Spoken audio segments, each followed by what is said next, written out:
Mesdames, Messieurs, bonjour et bienvenue dans In Conversation With. Je suis très heureux d'accueillir aujourd'hui Son Excellence Dr Pierre Somseu, ministre de la Santé de la République centrafricaine, qui nous fait l'honneur de nous rejoindre en marge de la 77e Assemblée mondiale de la santé. Monsieur le ministre, bienvenue dans In Conversation With. Merci beaucoup. Merci, avec beaucoup de plaisir. Alors, cette année, la thématique générale de la 77e Assemblée mondiale est « Tous pour la santé pour tous ». Que vous inspire ce leitmotiv? Ce slogan inspire tout d'abord le lien entre la solidarité, donc tous, la mobilisation multisectorielle, multidisciplinaire, la mobilisation mondiale et les résultats et les produits de l'action sanitaire. Ils sont le fait la réduction de la morbidité, de la mortalité, l'amélioration de l'état de santé de la population et le bien-être de la population et des citoyens.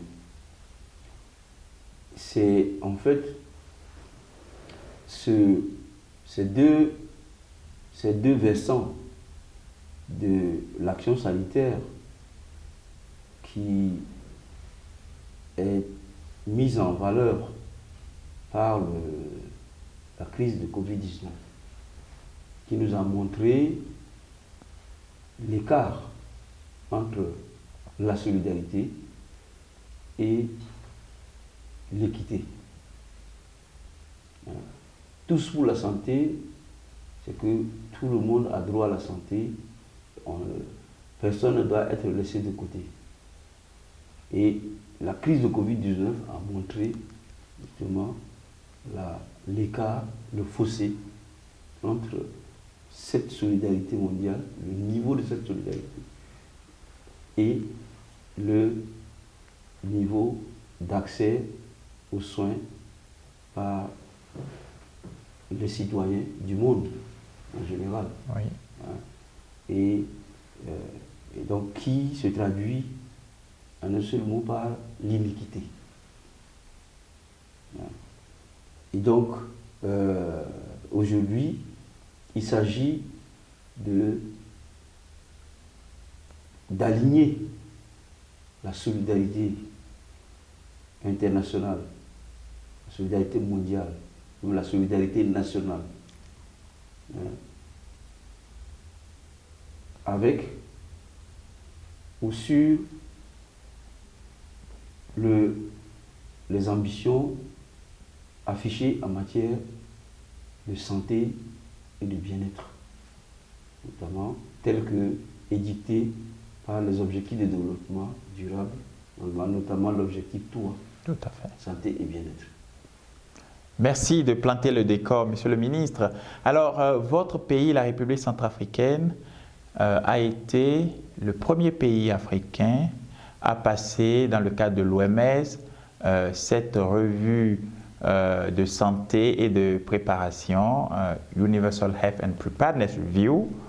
Je voudrais vous demander un peu, à partir des conclusions de cet exercice, quels sont désormais pour vous les chantiers prioritaires en matière de santé en République centrafricaine?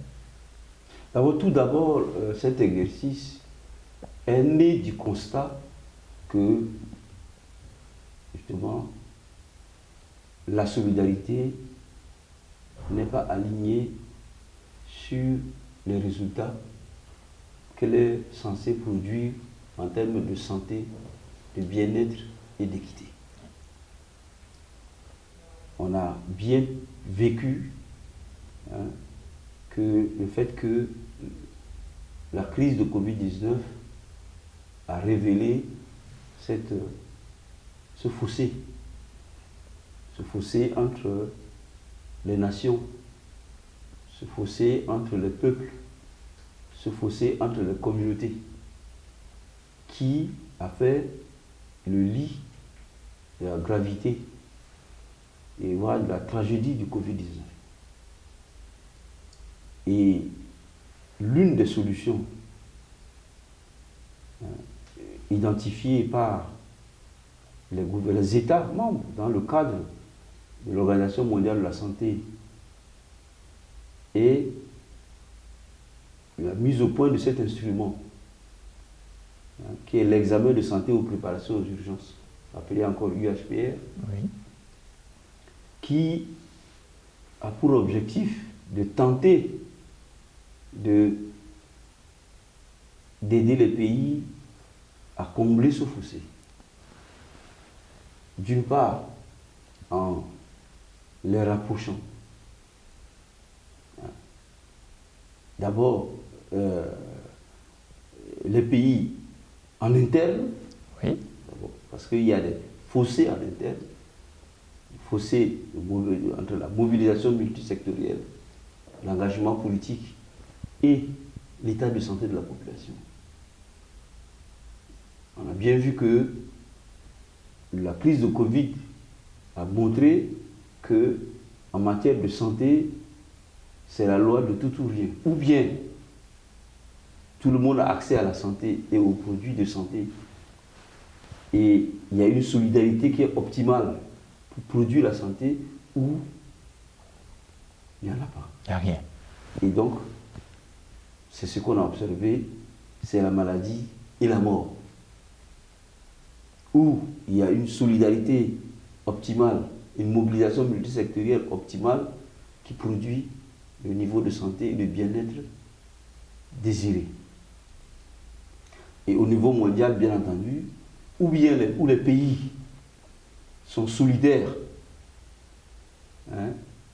et de façon optimale, de façon adéquate, avec des mécanismes qui permettent aux États de s'entraider, de faire de telle sorte que les moyens de lutte soient mis à la disposition de tous les États dans un délai raisonnable, permettant à chaque État de faire face à l'épidémie et donc d'être à même de protéger les autres États. Ou bien, il n'y a pas cette solidarité et donc on a une pandémie qui donc met tous les États en situation de détresse et d'incertitude. Voilà. Et l'UHPR a pour objectif, d'une part, de créer cet équilibre au niveau des pays. D'autre part, de rapprocher les pays pour qu'ils collaborent mieux, pour qu'ils échangent et pour qu'ils se soutiennent mieux. Et donc mon pays, la puissance africaine, a eu l'honneur, le privilège d'être le premier pays à servir donc le pays pilote pour la réalisation de cet exercice, qui par la suite a été suivi par plusieurs autres pays.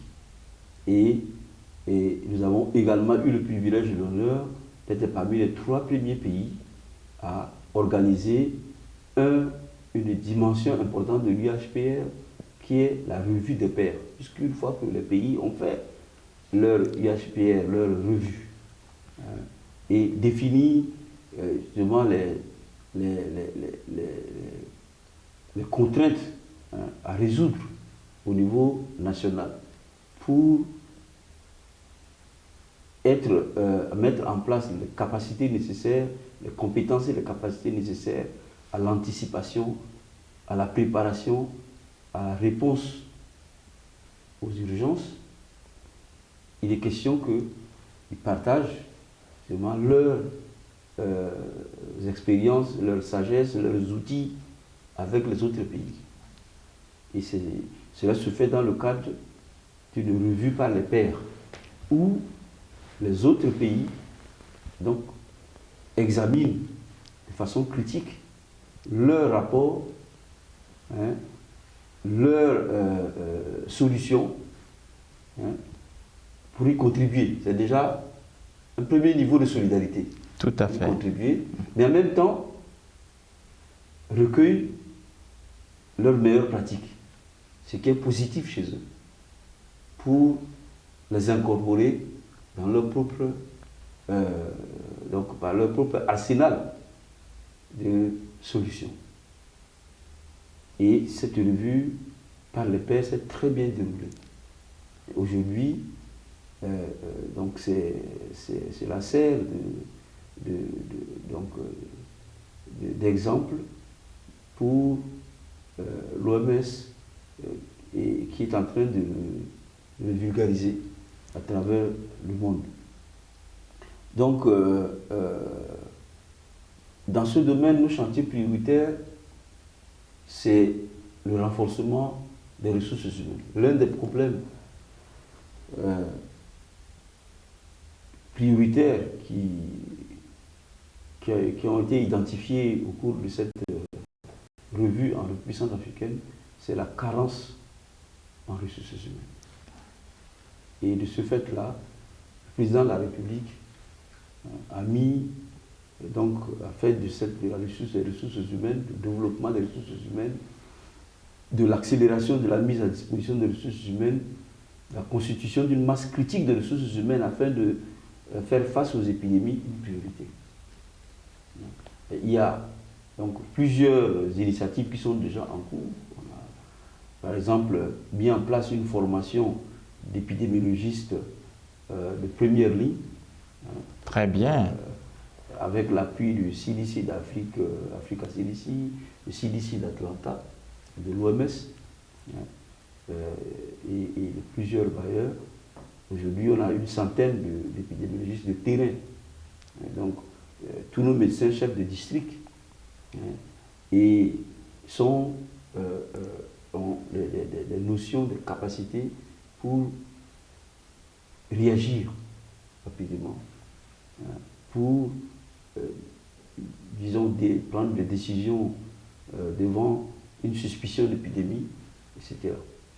On a également, avec l'appui de l'OMS, mis en place l'initiative SURGE, qui est une initiative continentale qui consiste à mettre en place une masse critique de ressources humaines, d'intervenants dans les pays. Je crois qu'il y a à peu près 300 agents comme ça qui, au total, forment un vivier de personnes ressources pour l'OMS mobilisables à tout moment en cas d'épidémie pour donc assister, pour que les pays s'assistent dans la gestion des épidémies. Et la République centrafricaine a pu, grâce à cet appui, mettre en place une équipe multisectorielle et multidisciplinaire de 70 personnes qui ont été formées, donc qui viennent de tous les secteurs. Et nous avons engagé également un processus de développement d'un plan d'investissement dans les ressources humaines, avec l'appui du Fonds mondial et de l'OMS, qui a commencé par une étude du marché de l'emploi. Étude du marché de l'emploi qui donc, recouvre beaucoup de domaines liés aux ressources humaines. Il y a la formation, donc la production du personnel, il y a l'utilisation du personnel, il y a la motivation du personnel, etc. Et la gestion de ce personnel également. Cette étude est en train, donc, est arrivée au terme de sa première phase. Il est question pour nous maintenant d'évoluer vers l'organisation d'un grand dialogue national sur les ressources humaines. Et dialogue qui débouchera sur l'élaboration d'un plan d'investissement. Et donc, ce processus va désormais être guidé par la nouvelle charte d'investissement dans les ressources humaines en santé qui a été lancée récemment par l'OMS à Windhoek, Oui, lors d'un grand forum tout à fait. sous-régional sur les ressources humaines. Mais entre-temps, pour parler au plus pressé, sur l'appel du président de la République, donc les partenaires nous aident déjà à recruter du personnel, de santé, bien que les conditions économiques, l'espace fiscal ne permettent pas d'intégrer le personnel tout de suite, mais dans le domaine de la santé, nous avons pu continuellement recruter ce personnel-là dans le cadre des différents projets et programmes avec l'appui du personnel. Et donc nous avons commencé à constituer cette masse critique.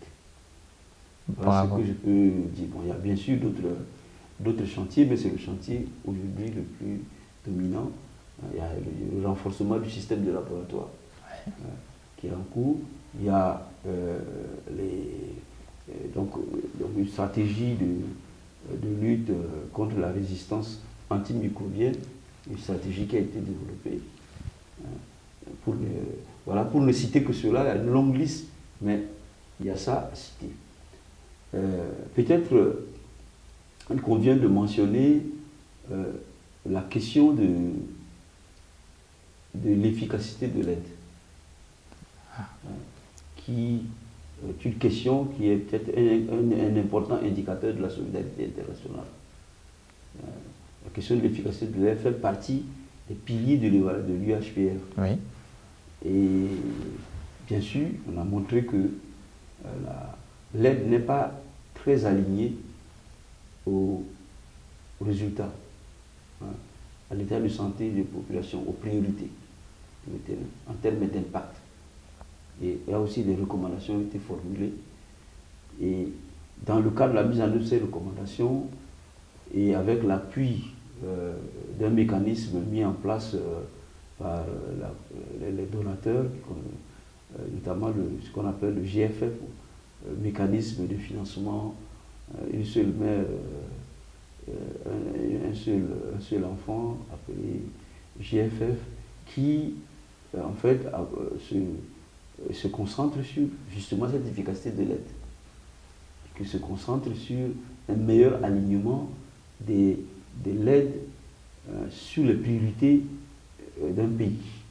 En termes de résultats, nous avons développé ce qu'on appelle un modèle de maturité, qui, selon les outils qui sont en place, afin de renforcer cette efficacité de l'aide chez nous. Voilà ce que je peux dire très rapidement en ce qui concerne les produits, les retombées de l'exercice de l'UHPR au niveau de la République centrafricaine. Merci beaucoup pour ces propos très, très importants et très prospectifs, parce qu'ils ne se limitent pas au champ spécifique de la santé. Vous avez mentionné à justice la question importante de l'efficacité de l'aide, qui est aujourd'hui un enjeu de premier plan, parce que précisément ça inclut la dimension de l'appropriation. Quand on met en place des politiques d'aide, il faut veiller à ce que les partenaires qui sont les récipiendaires s'approprient les initiatives et utiliser le cadre de la santé, utiliser l'examen périodique de l'OMS est une opportunité de premier plan. Et merci de partager avec nous les retours. Alors, Monsieur le ministre, vous savez qu'avec les négociations autour d'un traité sur les pandémies, on voit un peu une forme de mise à part des maladies non transmissibles. Je pense ici au cancer, je pense au diabète, je pense aux maladies cardiovasculaires.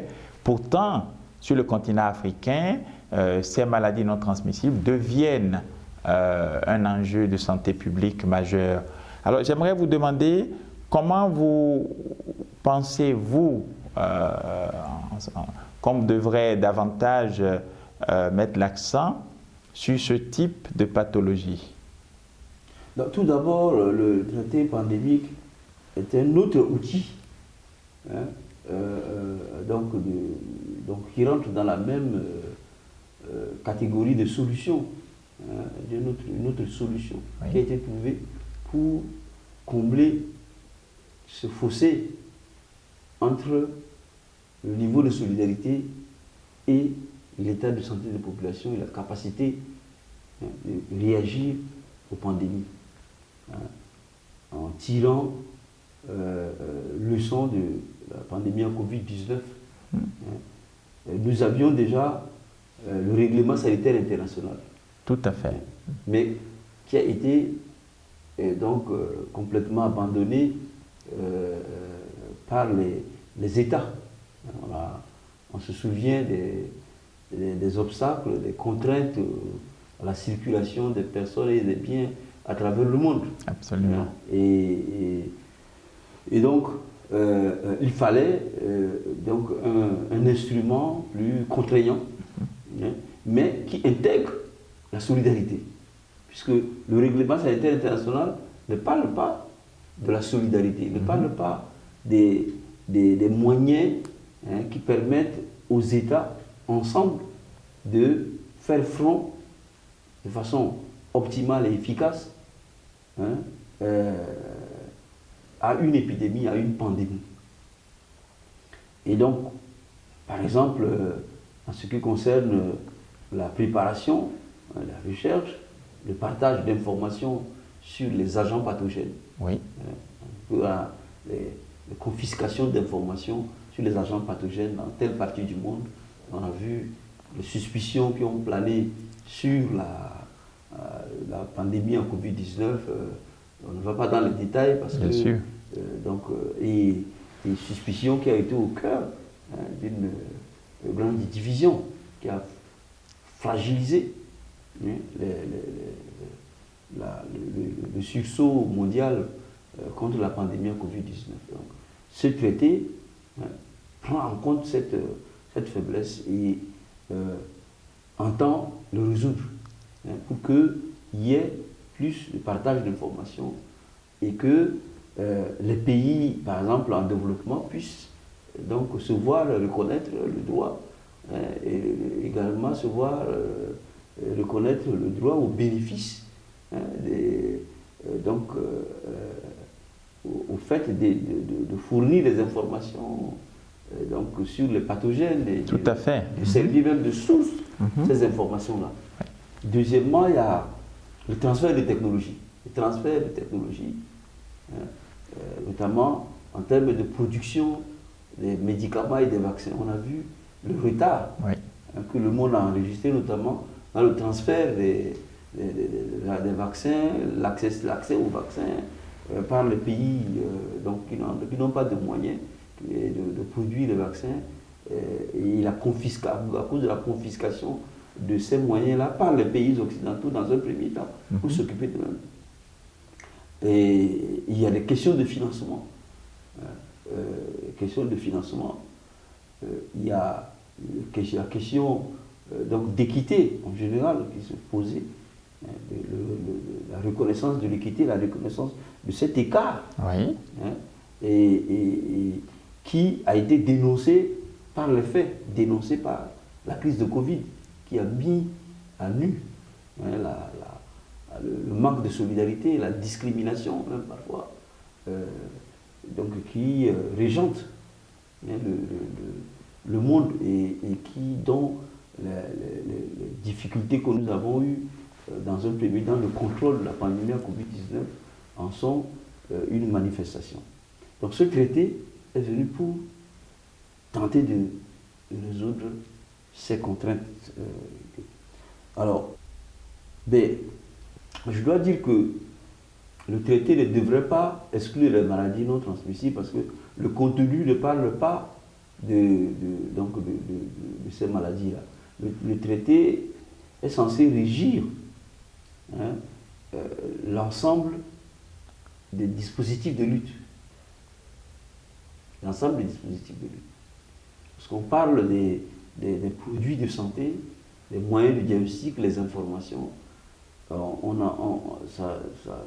entend aussi par là donc les informations concernant toutes les conditions qui donc, entre dans la définition d'une épidémie.